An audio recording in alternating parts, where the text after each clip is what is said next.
Les mandats d'arrêt internationaux contre Benjamin Netanyahou et Yoav Gallant peuvent-ils être annulés? Oui, à en croire un porte-parole de l'ONU. L'accusé ou le pays peut contester la recevabilité de la procédure et demander à la CPI de l'arrêter, à condition qu'il prouve l'existence de preuves de poursuites judiciaires au niveau national pour ses soupçons. En clair, si une enquête est menée en Israël pour les accusations à l'encontre de Benjamin Netanyahou et Yoav Gallant, la CPI pourrait bien retirer ses mandats d'arrêt. Selon l'ONU, la Cour se saisit d'affaires internationales si aucune enquête n'est menée contre les responsables incriminés dans leur pays.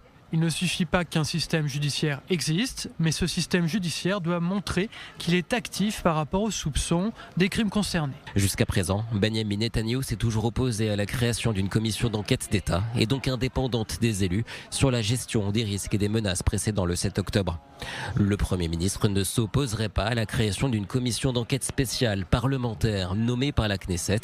Elle serait composée paritairement de membres de la coalition et de l'opposition. À ce stade, la procédure de la Cour pénale internationale pourrait se poursuivre seulement si Benjamin Netanyahou et Yoav Gallant se présentaient physiquement à La Haye en vue d'une comparution. Sans leur présence, aucun procès ne devrait se tenir.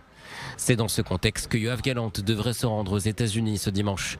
Il s'agirait alors du premier voyage à l'étranger de l'ancien ministre de la Défense depuis l'émission des mandats d'arrêt. Les États-Unis ne reconnaissent pas la Cour pénale internationale. Yoav Gallant ne risque donc pas d'être arrêté. Il sera reçu à la Maison-Blanche et rencontrera de hauts responsables de l'administration. Objectif, renforcer la coordination entre Jérusalem et Washington.